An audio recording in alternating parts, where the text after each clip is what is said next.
Buonasera, buonasera a tutti gli amici di GiovedìScienza per questo. Good evening to all our friends from GiovedìScienza for this meeting, which will take us on the cutting edge of paleoanthropology. Sitting next to me, we have a professor from the University of Pisa, a very well-known scholar, who is the center that has been one of the most interesting of the past decades and which will give very interesting results for future. In particular, he is an expert of human motion or paleo motion, so he knows very well how our ancestors walked. And it is because of this particular and extraordinary level of knowledge and the theories that ensue from them, he is here today. People say it's because of our thumbs, but we're also Homo sapiens because of the fact that we walk, but it's not all so simple. So we see that there is a transition, there is a period in which human beings was climbing in spite of the fact that they could walk. It's a story that he will be telling us about and which is one of the main protagonists. It started on the 13th of September 2013 in South Africa, not far from Johannesburg, where they, in a cave, speleologists find 1,500 bones, an enormous find. It's an enormous one because in practice all paleoanthropology is on a few hundred important bones. So find 1,500 all in one go. It was really extraordinary. In this cave of Rising Star, that is the name of the cave, and Naledi is the man of the Rising Star. And it changes all the ideas. It's a new ring, it's a new link, which is part of a chain that had some missing elements, but we could never have imagined one like this. It's very enigmatic. The being is 1.5 meters, 1.50 meters, while we know that on average, for example, Neanderthals were much taller than us. We don't know the exact date here, but it's much earlier because it's between 2 million years or only 500,000, and maybe you can give us more accurate data. This man has a rather small brain, roughly as big as an orange, who had this structure of a man who was walking, an Homo erectus that also had some skills that went beyond the erectus. So at this point there is this big question mark. When it was a matter of studying these remains and understanding what was behind it, Professor Marchi was immediately, Professor Damiano Marchi was in fact contacted to study the movement of these distant ancestors of ours and has taken part in all the studies that try to interpret these 1,500 bones. Thank you very much, Professor Marchi. Thank you very much. Bianucci, cercherò di Bianucci told you, I will be talking to you and explaining in a very brief manner what happened during and after the discoveries and what these fossils tell us about the evolution of our species. First of all, I'd like to answer a question that somebody asked me just before we started. He said, you must explain what naledi means. Bianucci has already explained something, Homo naledi, which means the star, because in the Sotho, which is one of the 11 official languages of South Africa, means star. Why was he called the Star Man? Because the chamber where Homo naledi was found, it is part of a series of caves that are called Rising Star. This chamber in particular was called Dinaledi, which means the chamber of stars. So the fossil was found in the star chamber and was therefore called Homo naledi. So you understand why Sometimes you will hear me saying naledi and sometimes Dinaledi. Dinaledi is the name of the chamber where the fossils were found, and naledi is the name of the species. Just to clarify. Where was it found? I'm going to follow the chronology of the find and discovery and then go more into detail and see what new information it gives us on the evolution of human beings. The discovery was found in this rising star series of caves that is found 50 miles northwest of Johannesburg in South Africa. This area is called Cradle of Humankind. Why? Because in this area they have found, or there are very many caves where they have found hundreds of hominim fossils up to 3 million years ago. So this is why it was called the Cradle of Humanity. And it's also a site which is a UNESCO heritage site. It's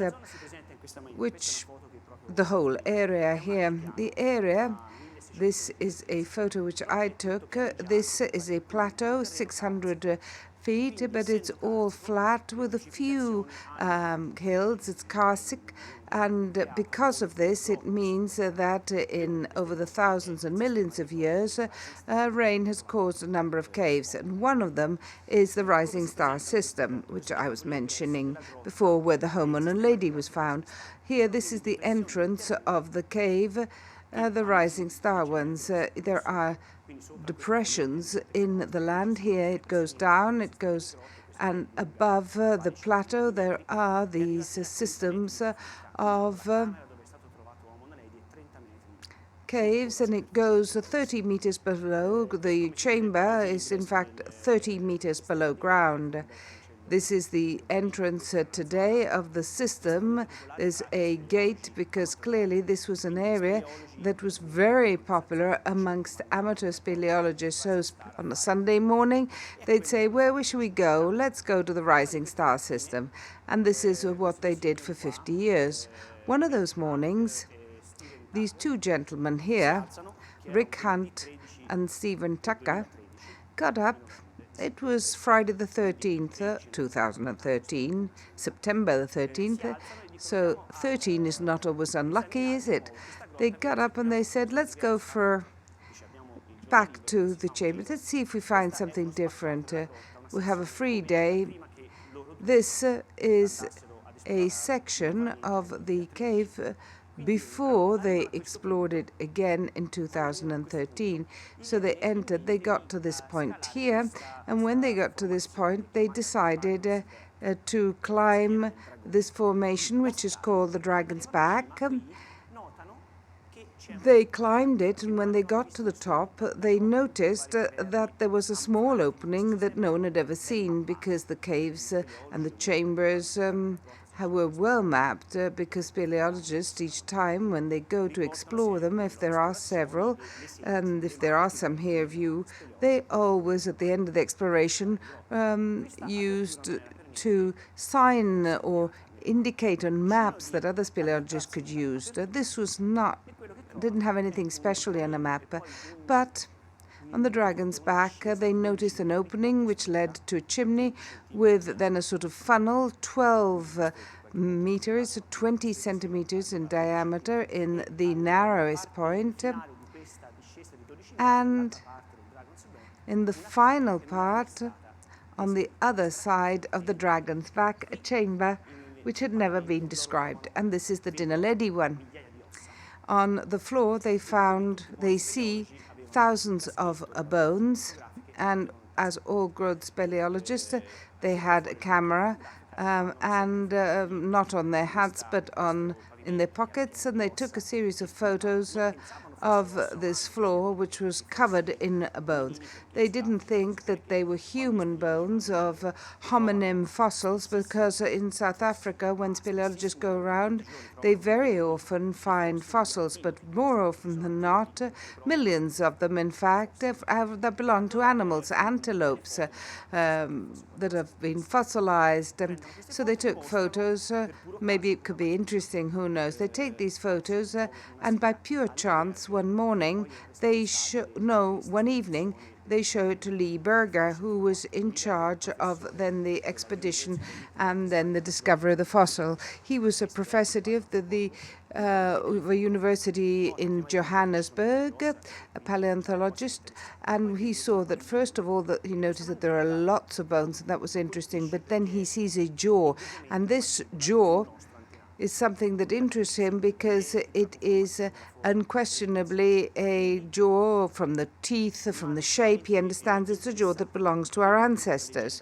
So at that point, he was extremely interested in it, and the tale is that he couldn't sleep, and at 1 o'clock he phoned National Geographic. He was in South Africa. They are in the US, so it was 7 in the evening, so he didn't wake them up at 1 o'clock in the morning, and he explained the event, and he said that there are these important fossils, and says that this chamber is well known to speleologists. So he said we must do things very quickly, because if it stays open, if someone else finds this chamber, they will walk all over the fossils and we will lose the material. The day after, National Geographic apparently said, do what you want, we'll fund you the project. So everything started like this. Lee Berger put an announcement on Facebook to select people who were mad enough to go in this chamber and extract all the fossils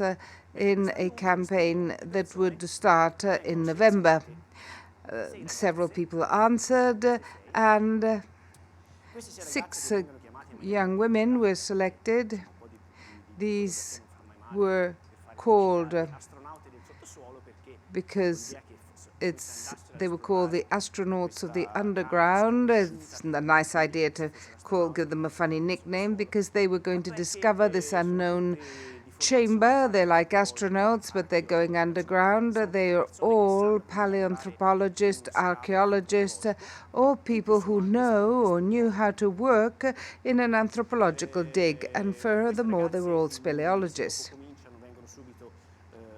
These young women started the month after. They were immediately employed for the dig, and the dig was this is, you see the hill, and below that there's the entrance of the Rising Star system, but they put up a camp in November.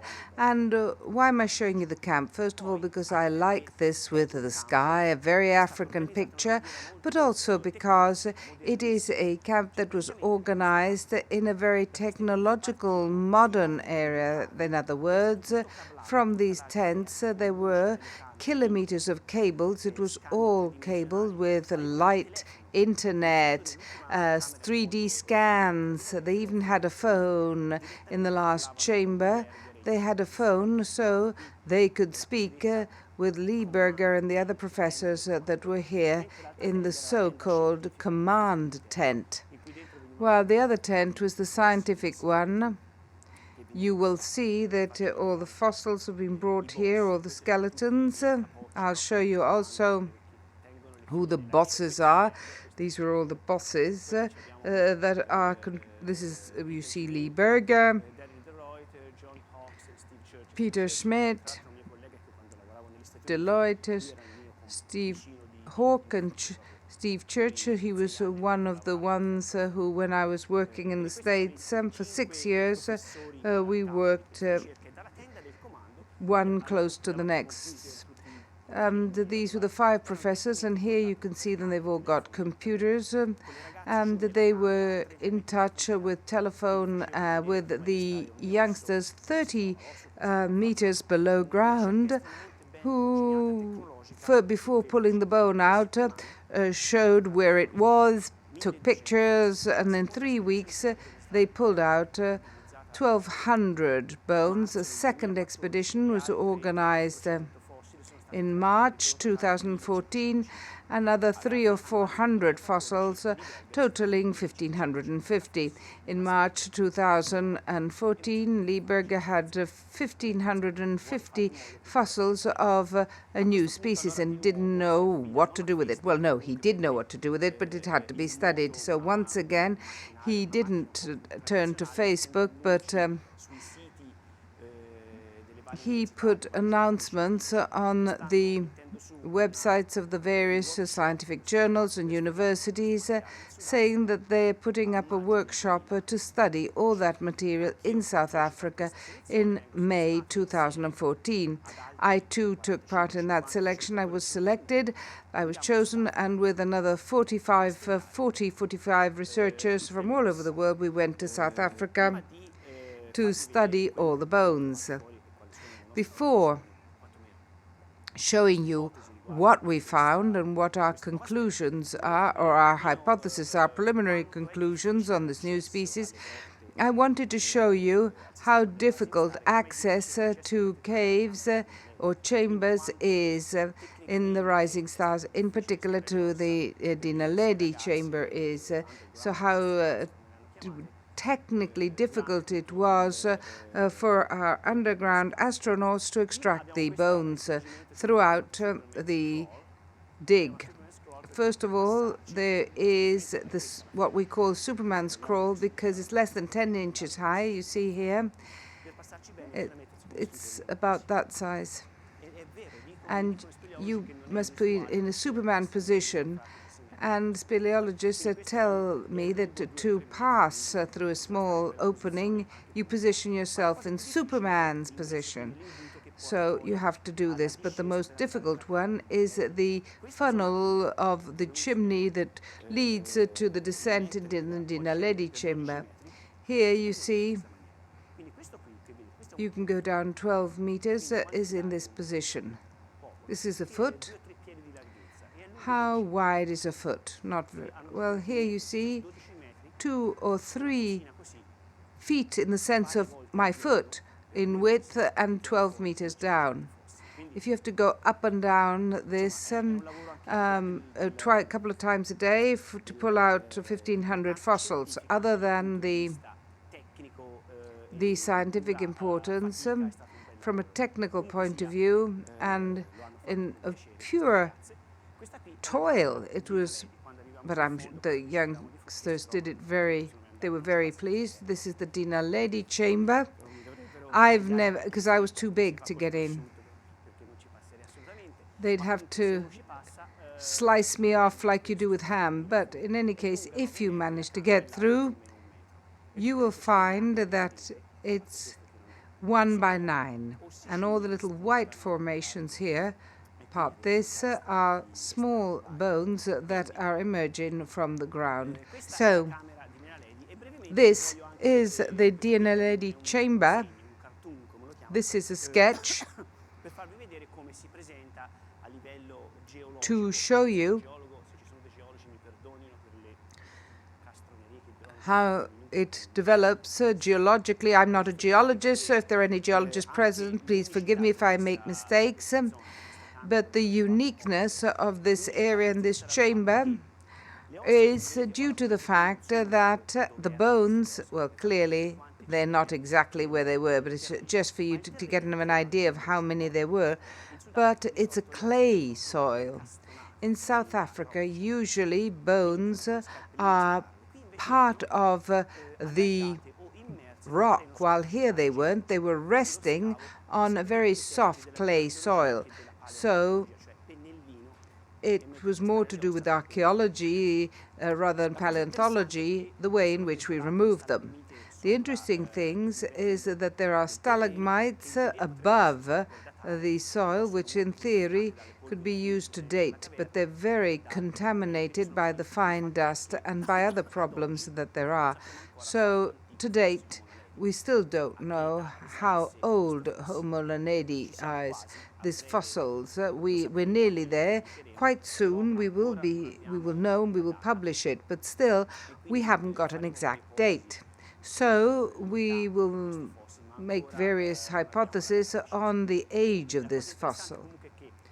So the interesting thing is that the material is in this clay matrix, and the only entrance to this chamber is the chimney, the funnel, which is 20-25 centimeters. There are no other accesses. This is interesting to understand how the bones ended up there.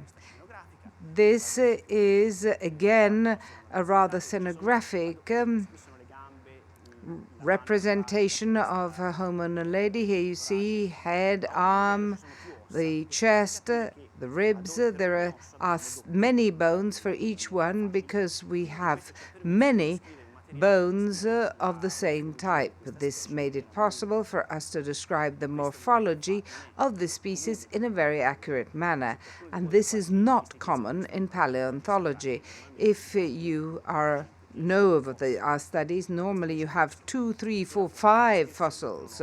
And on the basis of that, you describe a new species. Bear that we have more than 200 bones. If you find 10, it's difficult to understand how it works, but unfortunately that's what we normally have when we study the evolution of human beings based on fossils. But in Homo naledi, you can see we've got everything, so you didn't have to use your imagination. Just use your scientific knowledge to describe the species. This is one of the most important things of this species, that we are reasonably certain of our conclusion. This is a reconstruction of Homo naledi standing up. If you've seen Lucy, or for example Homo erectus, you see that this is much more complete. It is one of the most complete discoveries in paleontology. It makes it possible for us to have a rather reliable idea of what it looked like and therefore what it did. I'm hoping that we won't now spend too much in detail. I don't think it's necessary, but it is important that you should understand some of the most important characteristics of the skull, because this will make it possible for us to recreate it and then to have it position it along the history of the human race. We have 2 virtually complete skulls. This one, if you look in particular, bottom left, you see the side one. There's no face, but you see we have teeth, the upper and lower jaw, the posterior part of the skull, and various parts of the skull seen from different angles. I've taken it from a scientific article, but this is the part that we're interested in. As you will observe, it's quite complete. And the other semi-complete skull that we find is this one. Well, you'd say, no, it isn't. No. From a paleoanthropological point of view, it's virtually complete. We find much smaller fragments to understand it from. But here, with the parts that we have from the skull where the brain was, we can measure, in fact, even the size of the brain, which is very important per se. We can also measure the size of the jaw, which gives us information on the type of food. And the eyebrows are also very important because they evolved in a particular manner, and it makes it possible to position Homo naledi along the line of the phylogenesis. These are very interesting because this one, maybe you won't have noticed, because this is much bigger than the other one.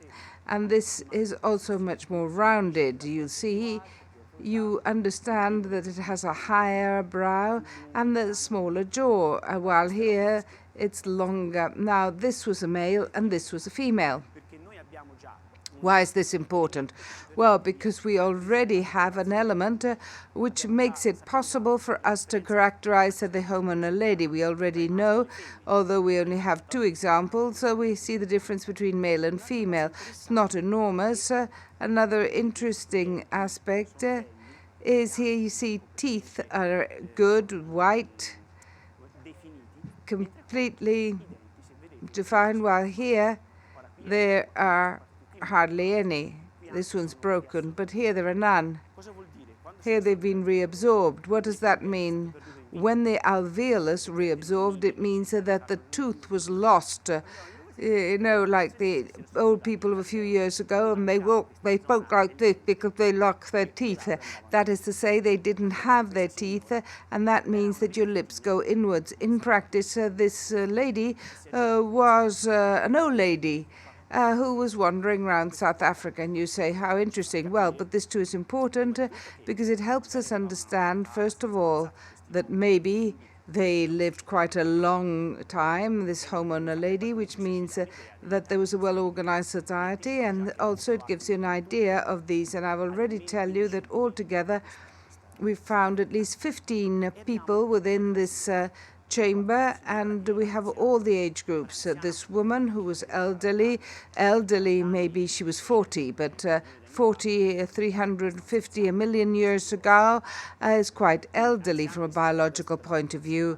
So elderly compared to the others. But we've also found a newborn. There's also a newborn in the Dinaledi. It really, in the last part of the antenatal development, or just bone. Maybe the mother died when she was pregnant, or it died when it was born. We have young people, old people, and that means that this variety, this age range, will enable us to understand the dynamics, that is to say, how they aged, what about their health at different ages while they were growing up, and so on, and compare them with modern populations.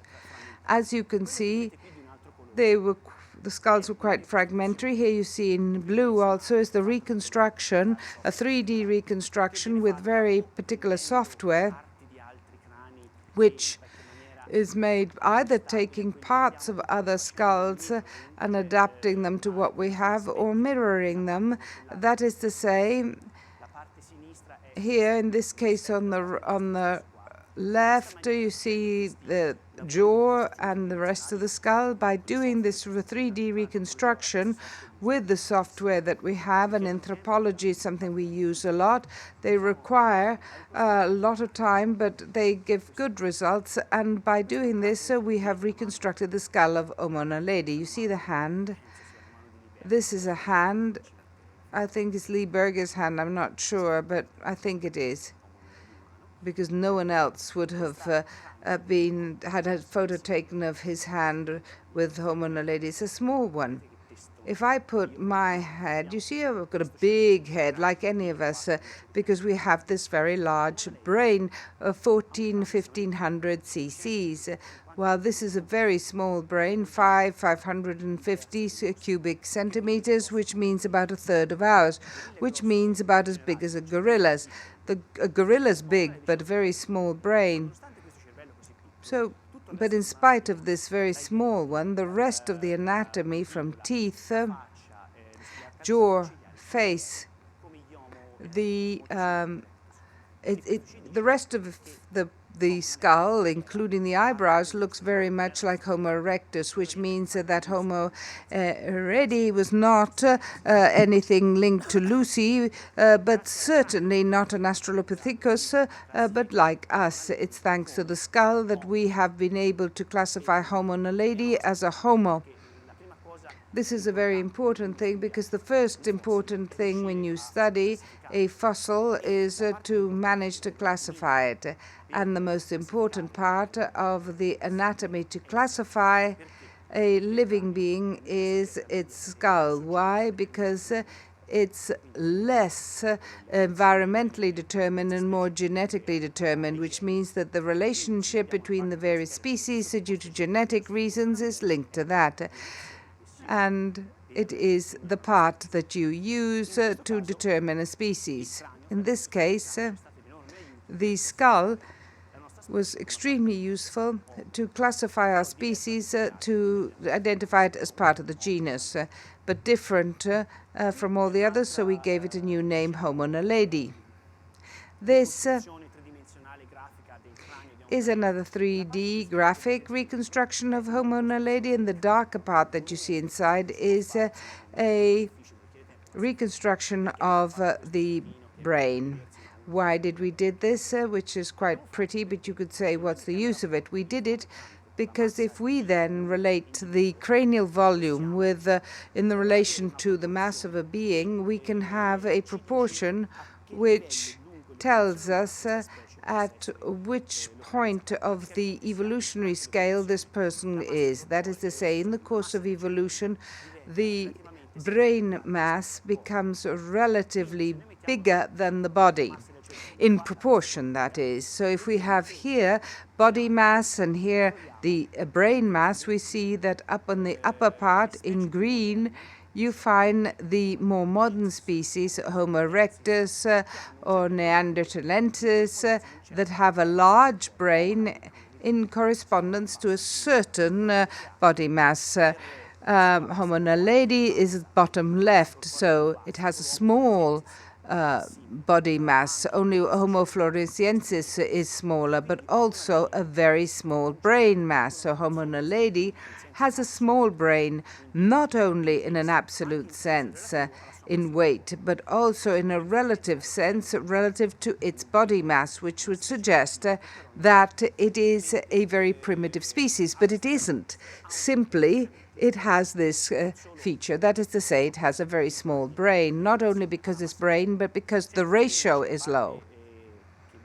But if we go now to see the point which from my point of view is very interesting, not more interesting, but I'm more interested in it because that's what I study. I study anything below the neck of fossils. If we go to see the postcranial part, as it is called, you see that the vertebrae, and here you see two. These are the last vertebrae of the chest, of the rib cage, the thorax. So this is where the ribs are linked from. Here, these are the ribs. They're very modern. They're very much like ours. And they tell us that this species walked straight, because from the vertebrae, upright. You can understand how it is. Homo naledi walked upright, modern vertebrae. This is homogeneous, and that's it. But when you go and see the ribs, so here you see the types of ribs. These are the fluctuating ribs. The last two, I can't touch them because I'm quite fat, but some of you will probably feel them. But the last ones are these here. And just to show you that we found them, I'm not inventing them, we found various other ribs, and we were able to reconstruct a complete rib cage using these 3D reconstructions and CT scans. And so we compared a chimp to the average human one. Why have I put them there? Because according to the shape of the rib cage, we can say whether a hominim was able to climb up trees or not, in particular if he was good at that. In chimps, who can climb, you see it's a funnel-shaped. Why it's barrel-shaped in humans. So this is to do different configuration of the scapula and the muscles linked to them, and the fact that we stand upright. Homo naledi is a upright. It's a Homo species. Therefore, he or she should resemble the modern humans. But when we reconstructed the rib cage, I haven't put it exactly here because I haven't published the article yet, is very like a chimp, which tells us that yes, he was erectus, but he also climbed, he or she also climbed. We'd never found this in a Homo species. Also, the species' arm, here you can see the scapula. It's the humerus is closer to the shoulder. Here we found a nearly whole one and then several fragments. But what does this tell us? That the humerus is quite modern from here down. But the part which is closer to the shoulder humerus, here you see we found one which is nearly whole and other fragments. But in general, what does this tell us? That it's quite modern from here downwards. But the upper part is more primitive than a chimp's. It's like a macaque's. Why? Because the proximal part, which is in the joint with the shoulder, is rotated. Here you can see it. It's behind the bone, while here it's rotated. Here you can see it much better. In humans, your elbow forms an angle with the proximal part of the shoulder. In the chimp less so, and in the macaques less so at all again. they're all on the same axis. In humans, these axes are in a different position. The Homo naledi joint was closer to a macaque's than to ours, which means that as well as the rib cage, his shoulder too was closer to a monkey's. We thought that once the Homo evolved, trees were only used as wood. But in fact, the Homo naledi climbed up them, we can suggest, but we don't know it. Hands, well, hands is a puzzle of information. Why? This is the complete hand. This is as it was on the floor of the chamber. Here it's been cleaned up. Wrist and thumb are very modern. Long thumb and the mechanical features of the wrist with the articulation of the various carpal bones indicate that if it wants, we haven't found any stone tools, but the species could have used them. But these fingers, so thumb-wise, modern. But here you see the proximal and the medial phalanx, and the fingers are curved. You see, ours are straight, theirs are curved. They indicate that they were really climbing up on trees, that they actually did it. Even monkeys have curved fingers only if they climb trees. If they don't, then their fingers are quite straight, because it's a biomechanical answer to the load. If you have free climbers, you see, look at the fingers of the free climbers. If human beings climb and starts when they're young, because if you're not young, you don't get this. The fingers of a free climbers are curved, so these are curved fingers. So shoulders, hands, and rib cage tell us that Homo naledi was a climber, tree climber. But the surprise comes when we have the lower limbs. And since that's my speciality, lower limbs, I wanted to show you, these are lots of them.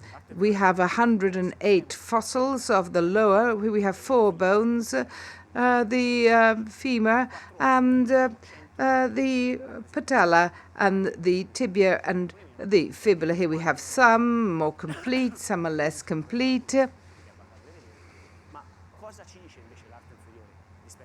What tells us? What does the lower limb tell us compared to the upper one? We have a femur here and a lot of articulation with the hip. The femur is primitive, so much so that when I saw them I said, this is an Australopithecus, you see it at first glance. Well, because in practice, Australopithecus have a mechanic of walking and of the hip, and since their hips and the iliac wings are much more open and are lighter, so when the weight goes through it, it generates a distribution whereby the head of the femur, which is this part, hip, in Australopithecus has this part of the bone which is flatter anteroposteriorly. Why? Because there's a different biomechanics, which is due to the anatomy is different. Homo naledi is very similar to Australopithecus.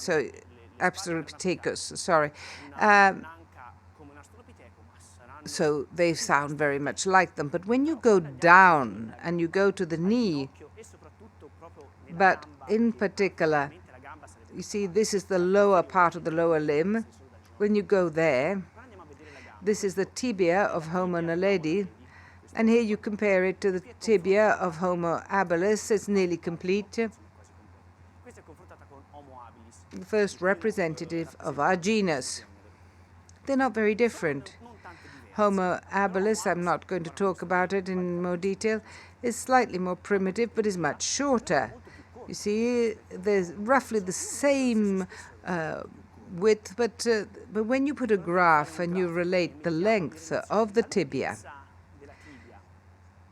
when you analyze the length of the tibia in various fossil species, you see that Homo naledi, which is the one in the red box, is certainly within the Homo species and is much further than the Australopithecus. This means that it had a long leg, and they had long legs, and this striding gait, which is the type of walk which is a feature of human beings, is possible because the distal part is long.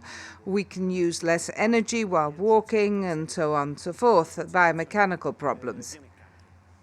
The lower limb, in particular the distal one, is extremely modern, very long, and is juxtaposed with the very primitive shoulder and the proximal part of the lower limb. This is a foot, and we found it complete. It's not a reconstruction, it's one person's foot. And if people love bones, and the bones of the foot in particular, like me, you'd be enthusiastic. And when we studied it, it's very difficult to distinguish it from a human foot. The only different thing is the fact that the arch, the longitudinal arch, is less marked. Flat feet. So Homo naledi has a flat foot. Some sapiens too. It doesn't. Many of you have flat feet and don't know it. Some have it, and even if you know about it, it doesn't create many problems. It's not a pathology. So other than the fact that it has flat feet, it's a very modern foot. So I spoke a bit too much length about this. Why? Because I wanted to show you this very nice drawing. Center Homo naledi, on the left Lucy, and we're on the right. In green, the modern characteristics that Homo naledi and I share, and in yellow, the primitive features that it still shares with Australopithecus afarensis. You see that the skull is in a modern morphology, but a small brain, very much like an Australopithecus. Other primitive characteristics are in shoulders and in the rib cage, and in the hips, and in the curved fingers. But as far as the lower limbs are concerned, Homo naledi is very much like a modern human being, and in spite of having fingers suited to climb, thumb and wrist were modern and can be used. What makes us Homo more Homo? And in particular, it's the ability to use tools and technology. So, as you see, Homo naledi is a species that is very complex, and something which is very important and which rewrites the development of our genus. In fact, all the bones of all our body, the fact that we have an associated between shoulder and different limbs, modern lower limb, which meant that it could walk on long distances and possibly also to run, is obvious. No one can deny it. I'm talking about the evolution. The dogma used to be that the Homo genus, this is what I would like to underline 3 times, and you write it in bold and so on, developed and is different from Australopithecus because we have, at the same time, big brain, taller, and no longer living on trees, and teeth much smaller due to the fact that you eat cooked food or plants, vegetables. Naledi has the same type of denture as us, teeth like us, and lower limbs like us. But hands and shoulders, which is like that of the animals that climb trees, and a very small brain. And that was really a watershed. The fact that this was the watershed because there was a watershed if your brain did not exceed 600 cubic centimeters, you were not a Homo. Full stop. Leakey, Tobias, and Nicker in 1962 wrote an article and said this, and from 1962 to date, this was the dogma. I must also say that another species found, Homo floresiensis, also had a very small brain, smaller than Homo naledi, but it's another story that I can't discuss now. But this proves that brains are not what made us Homo. And we could talk for hours, but I would like you to remember this. That is to say, brains, don't think that the brains are what led our evolution. It's chance. It's not that we're here that because we had a larger brain. It's chance that the ones who had a large brain are here, because the Homo naledi lived with people who had a life shared with people who had a brain twice their size, but they lived happily together side by side. From an evolutionary point of view, where is Homo naledi? We haven't got a date yet. We can only make hypotheses. Since it's very primitive, could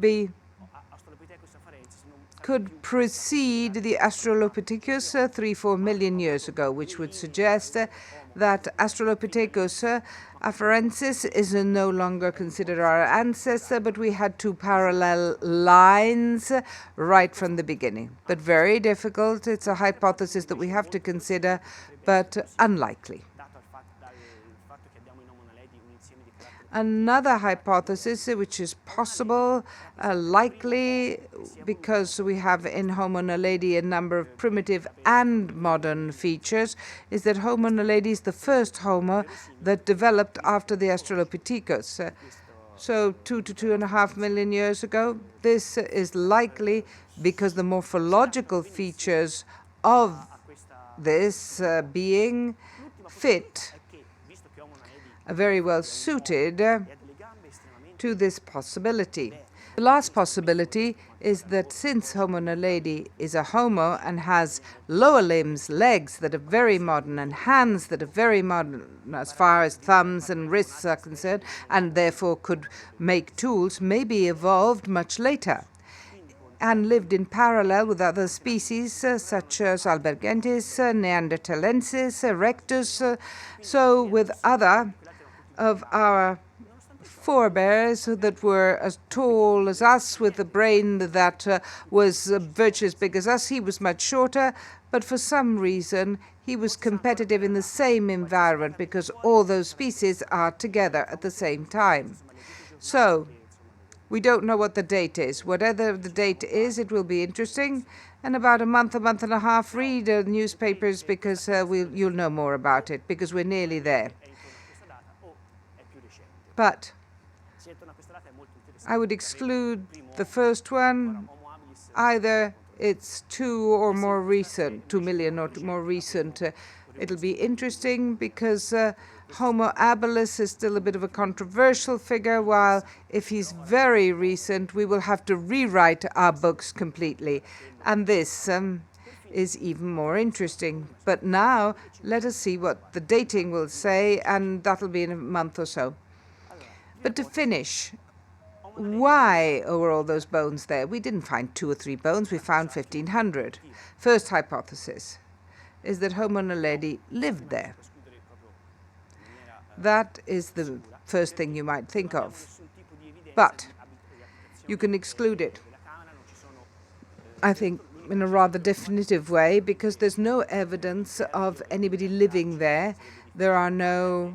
Well, first of all, the only access is very, very small, so it would have been difficult to live there. It's 80 meters from the entrance, so dark, constant dark, difficult to get there, and to live you would have had fire. There's no evidence of fire. There are no tools.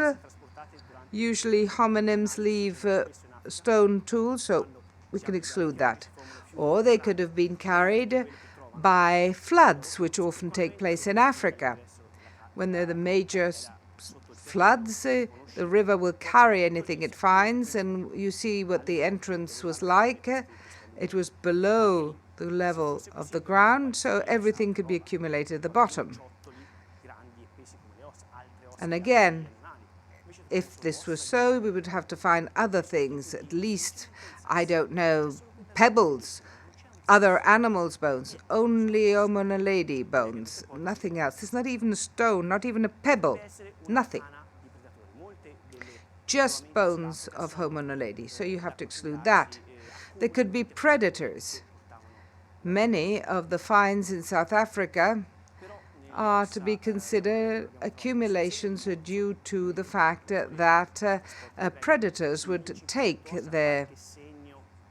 But we haven't found any scratch signs or bite signs. Well, usually out of 1,500 bones, we should have found signs of a predator's teeth, but none.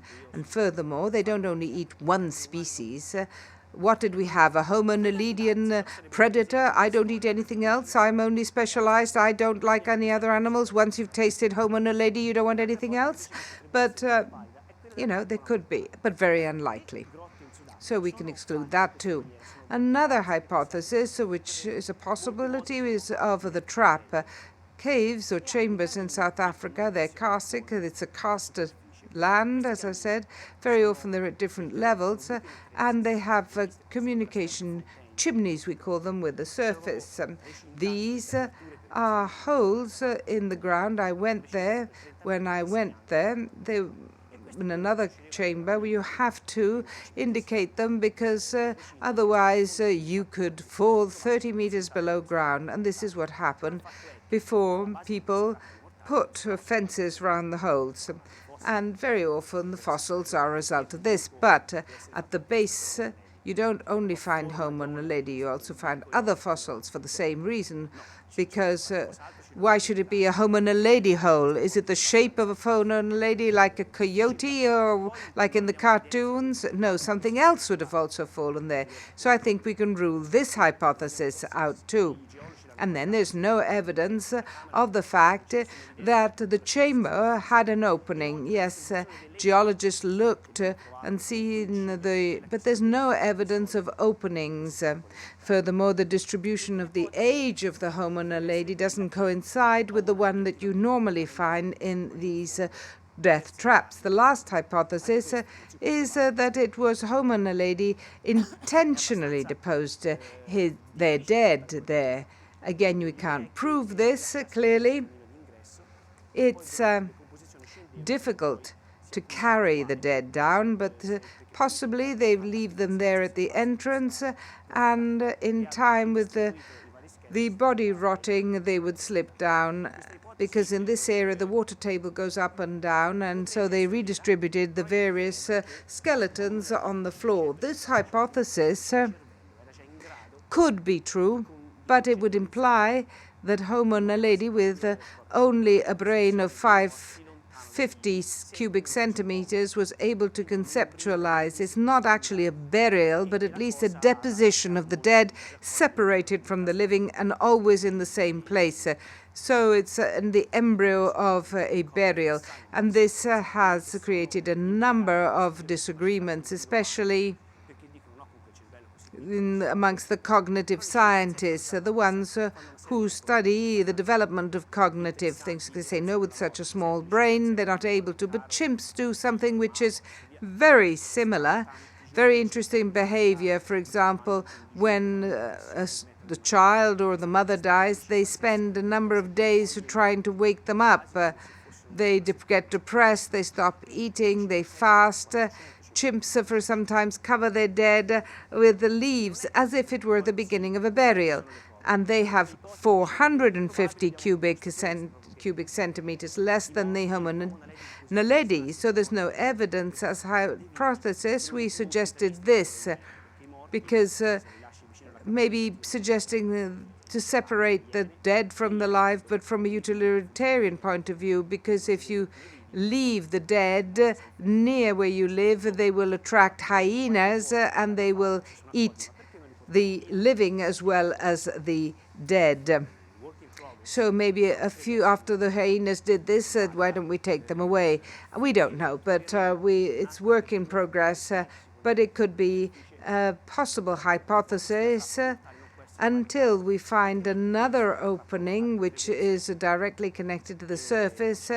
The idea of the mortal trap cannot be validated. Otherwise, the mortal trap could be a reasonable alternative.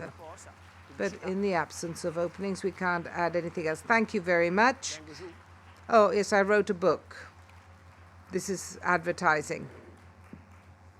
Grazie, professor Marchi. È veramente un racconto bellissimo. Thank you, Professor Marchi. Really a tale, a very beautiful tale, full of question marks, so there will be other chapters to write. And clearly you will contribute. Can we have a few questions?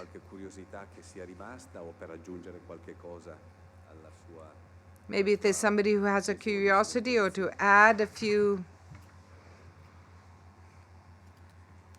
points to the very interesting illustration.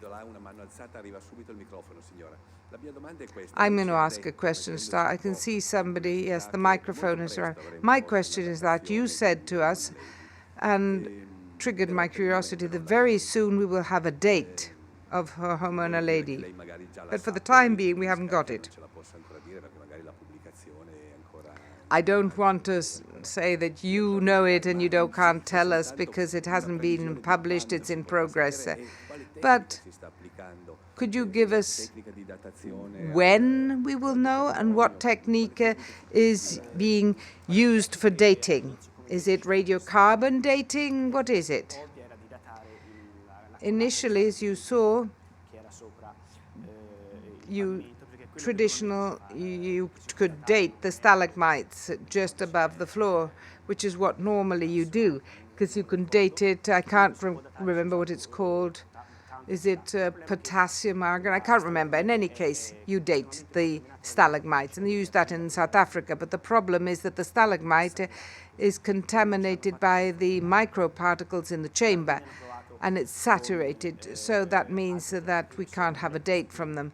So then they tried with other techniques, electrospin, resonance, electromagnetism. We've tried everything. They've applied all of them. And soon we should be able to supply the summary of this dating and to give a date within the next few months. You'll have a date. Thank you. Un piccolo confronto con quindi Homo floresiensis, per chi non lo sapesse, a comparison, please, with Floresiensis. Yes, for those of you who don't know, Floresiensis was found in 2004 in the island of Flores, which is in the Pacific. Beautiful little island. It was dated round about 20,000 years ago. Well, some go up to 80,000, quite recent, less than 100,000. But this is a very small man, about a meter, with a 400 cubic centimeter brain, just like a chimpanzee or an Australopithecus. Homo floresiensis is much more particular, and possibly it's less difficult to explain than Homo naledi. It's on an island, but being on an island, the hypothesis is that there is an insular dwarfism. Many species of mammals, when they're isolated, to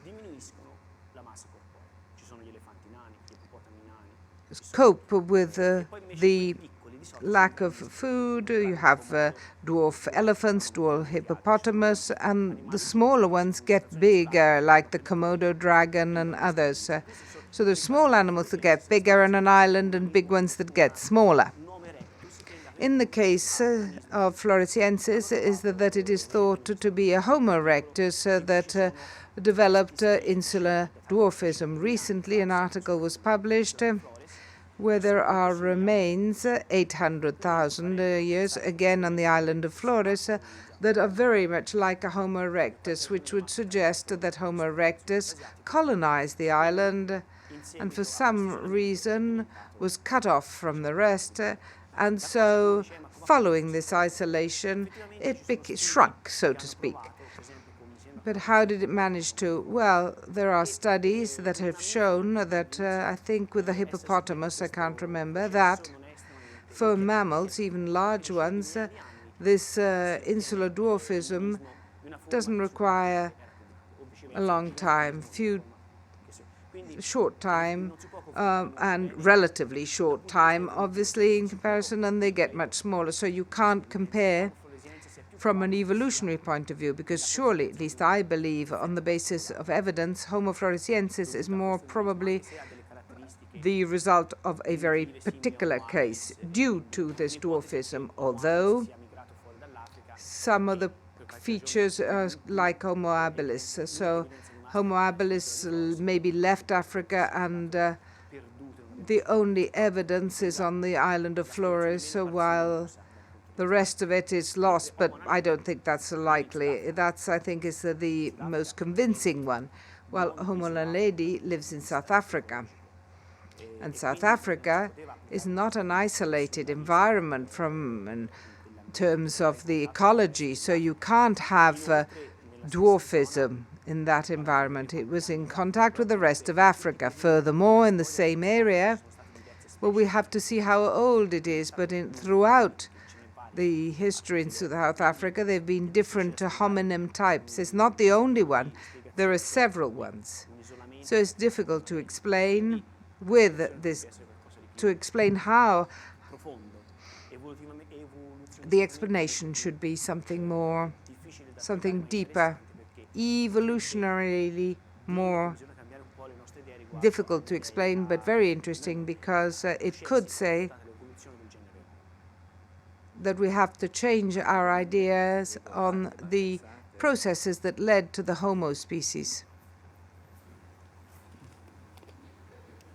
Other questions? Seem to be Buonasera, lots. grazie mille. Grazie. Io ho una domanda rispetto all'ultima ipotesi della deposizione intenzionale dei morti.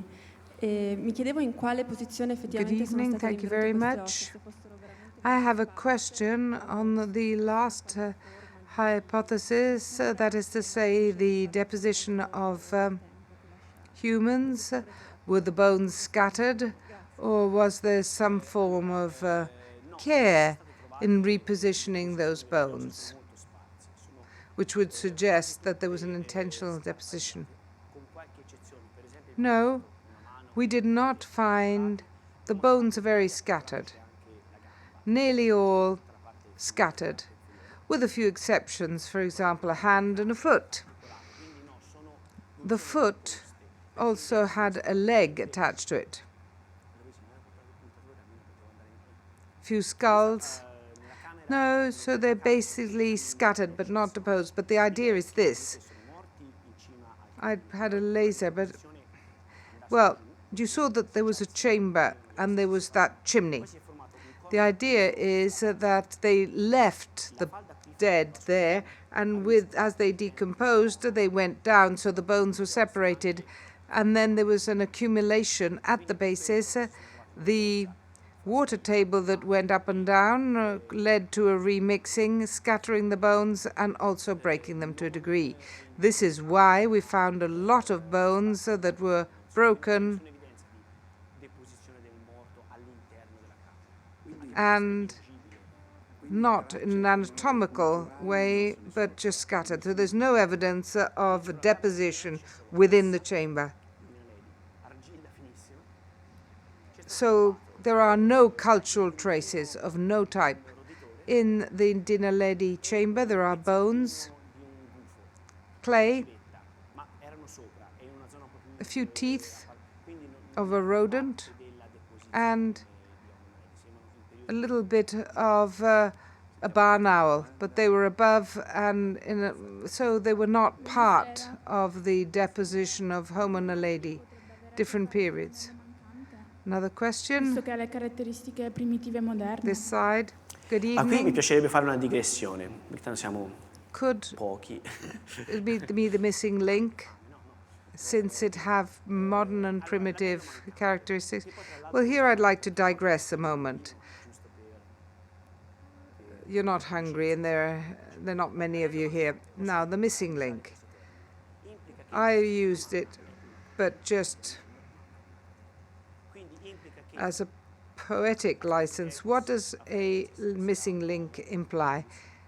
It suggests that there is a chain of evolution. It means that from Australopithecus afarensis, you have Homo habilis, Homo erectus, Homo sapiens. It's a chain from one to the next.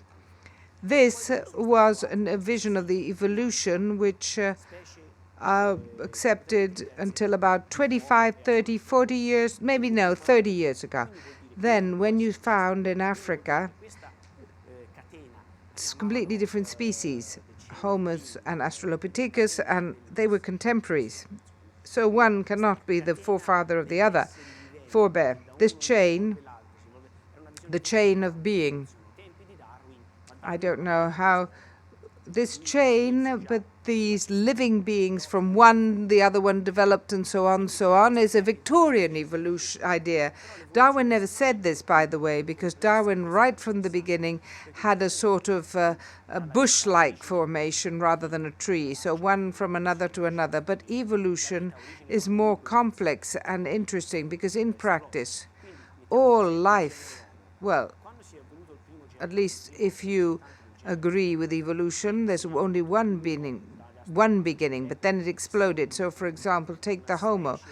When the first representative of the Homo genus is not one from an Australopithecus and only one species remained for each period, which then evolved in another period, another species. No, at the same time we had a number of species, Homo habilis, and certainly Homo rubelfensis were in the same period, then Neanderthal, sapiens, Heidelbergensis and Erectus are virtually contemporaries. They all lived on the planet. So if there had been this chain, how could there be four species that live at the same time? So today, talk about the missing link is anachronistic because evolution does not go on in this gradual one period. It's a stochastic evolution by explosions, and when you have an ecological niche which is empty, and for some reason one species evolves. What was the innovation of the hominim? The being bipeds, that is to say, our lineage walked, and a number of species did it. Right, bang, from 3 or 4 started. Why?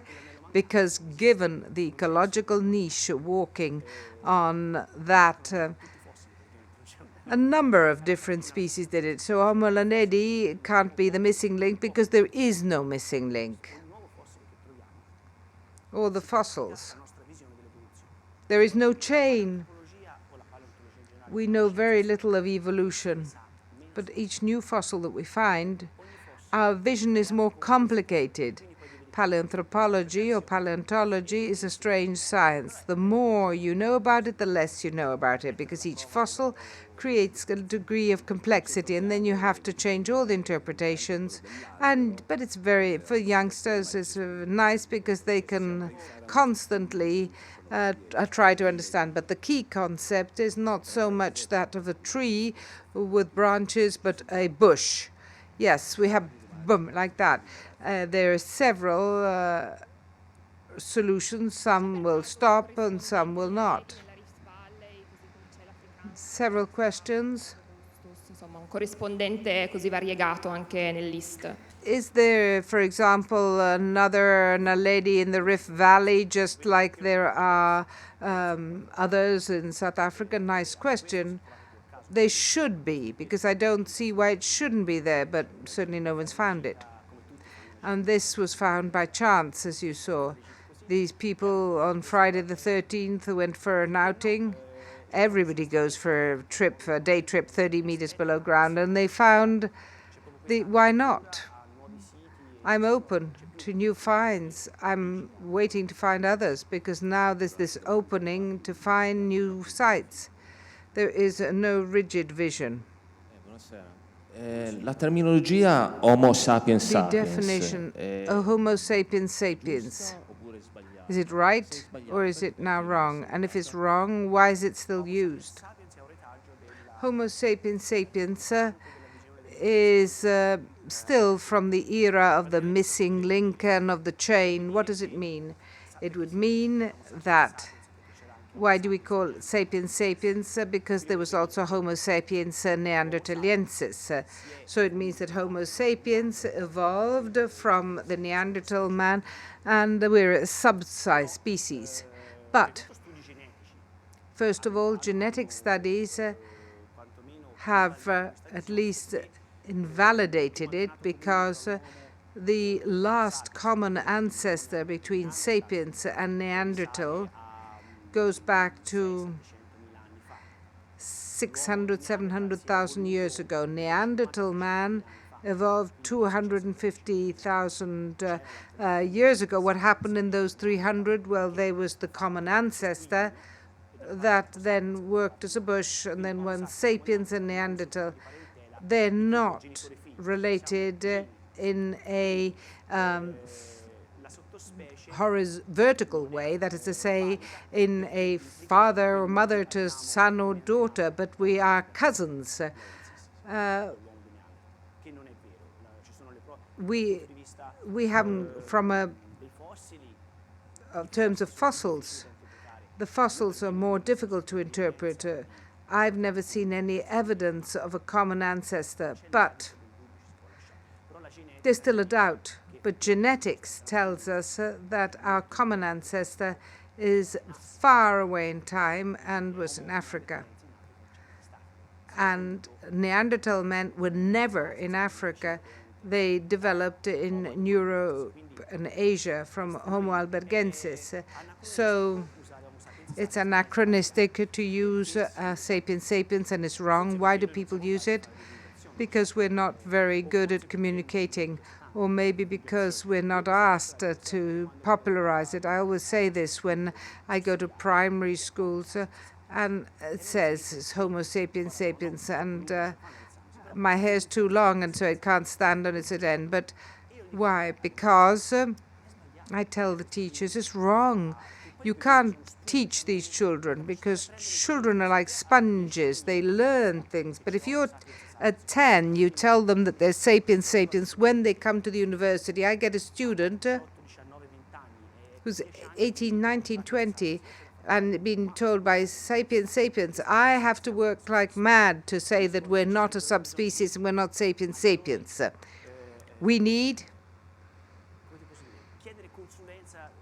We should ask, the people who write school textbooks should ask us, should ask researchers, because it's 20, 25 years ago. They should ask those who study today, not only anthropology, but also others. They should also ask us to advise them.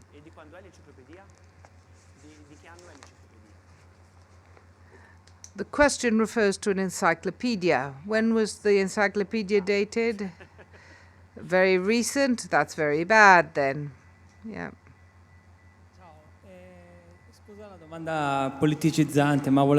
Excuse the political question.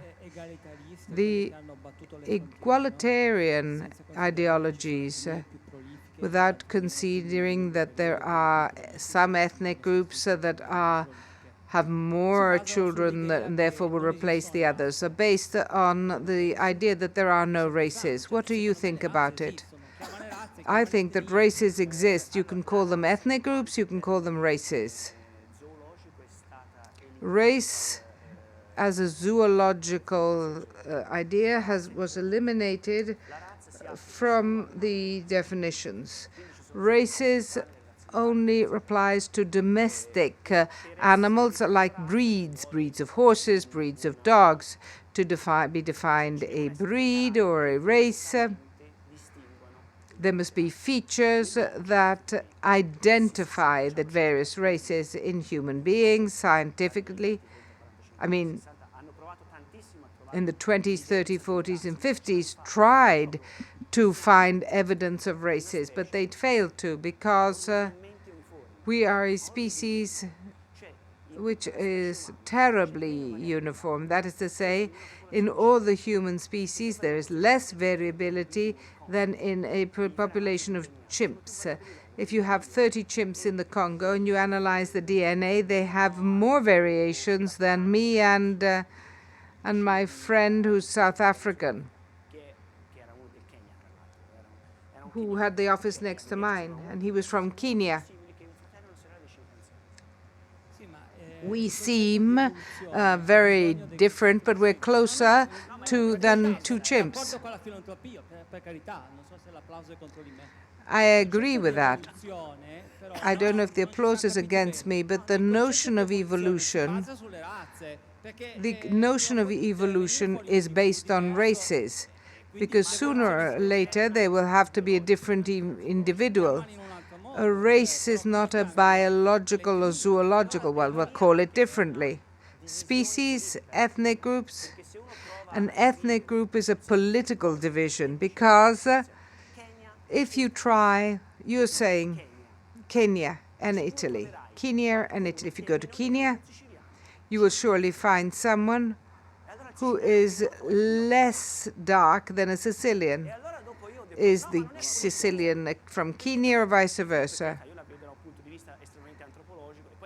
I see it from an anthropological point of view, and politically I don't like it. But other than that, from variability, our species is so variable but uniform that we can't find a single feature which is present in all the people of one ethnic group and vice versa. It's been looked for. Well, clearly an Indian from India and a Norwegian clearly can be distinguished, but this does not mean this is a morphological issue. It's the phenotype.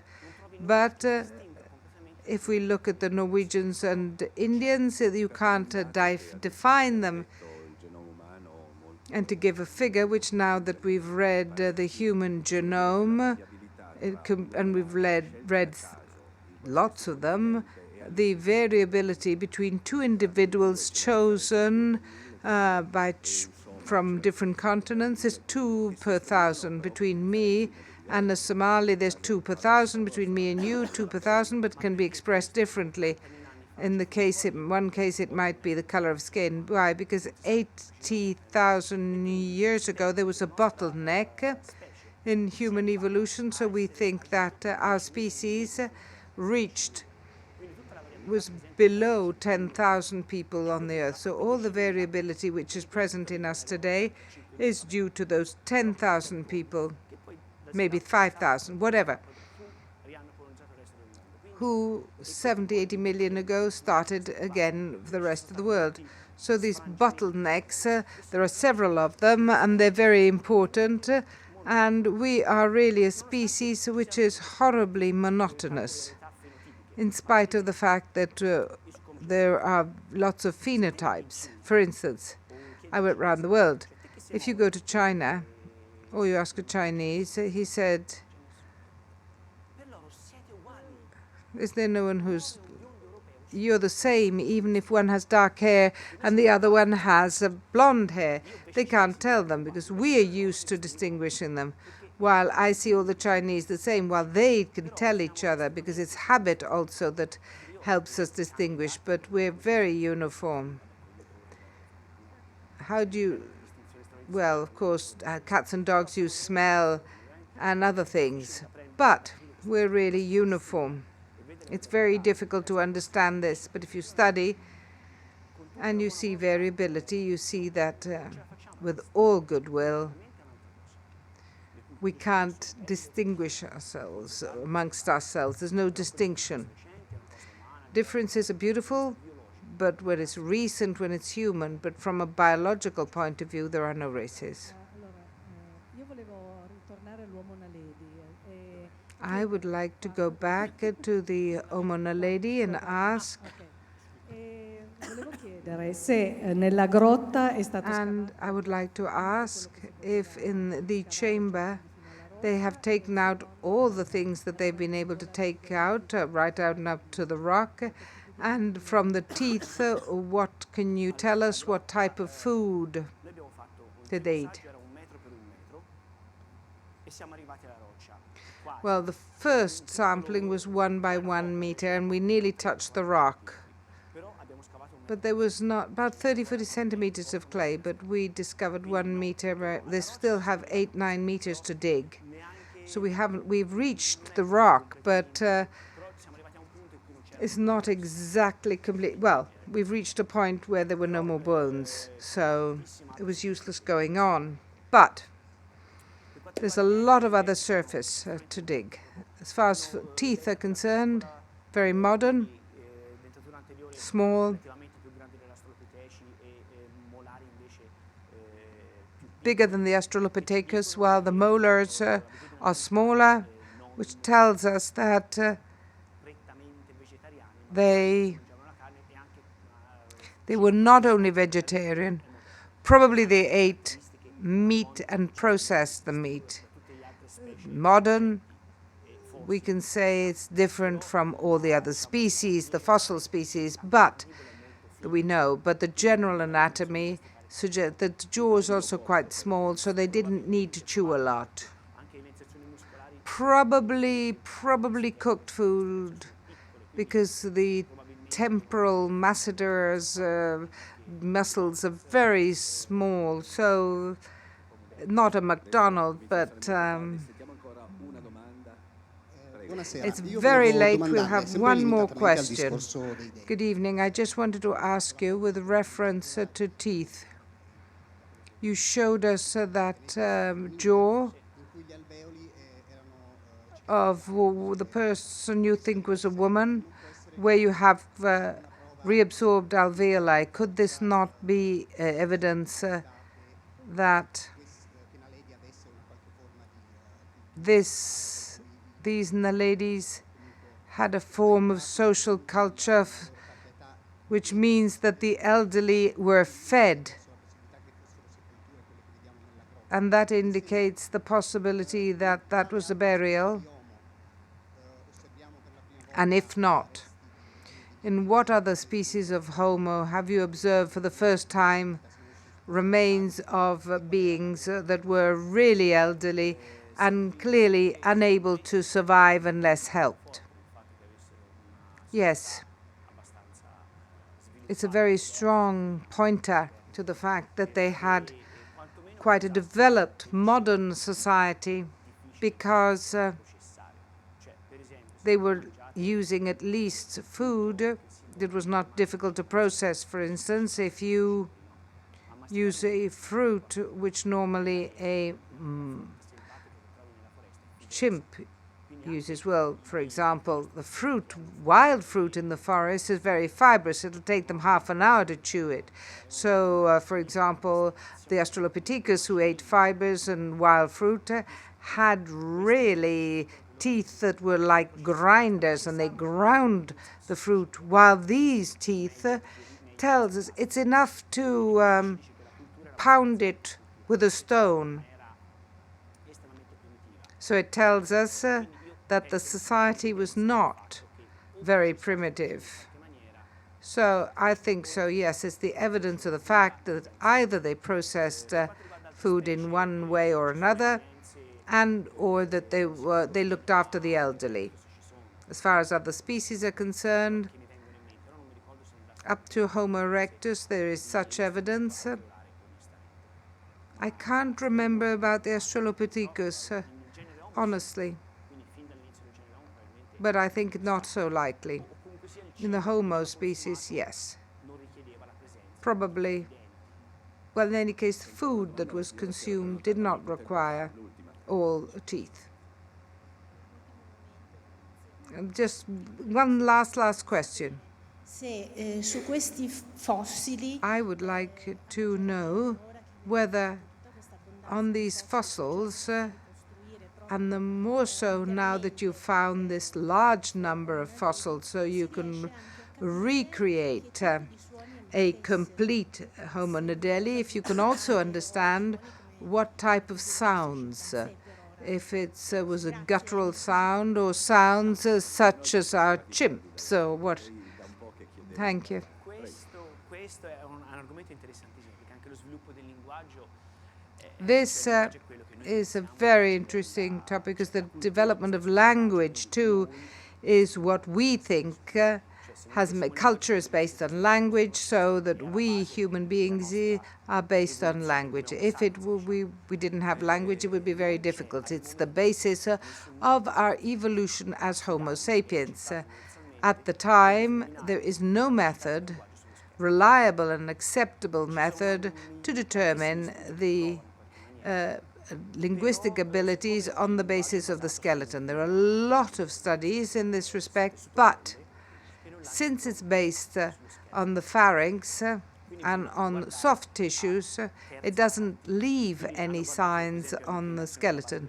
So you have to find other parts, for example, the inclination of the basis of the skull, the size of the ioid bone, because that's where all the ligaments of the pharynx are. But at the time, there is no type of reliable method that I am aware of that I could trust to determine whether a species spoke or less. So we're based on evidence.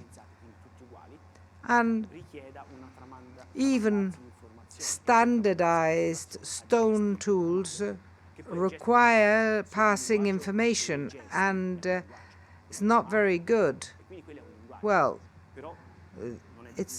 if you use your hands, it's a language and you have a grammar too, but I don't know. I don't know if first we had hands and then spoken, because speaking is immediate.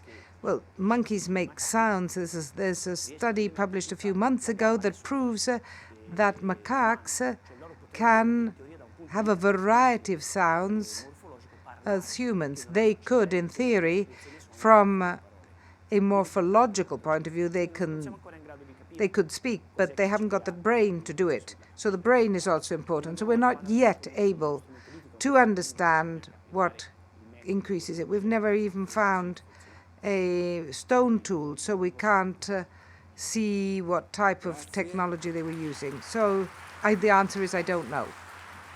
Thank you very much.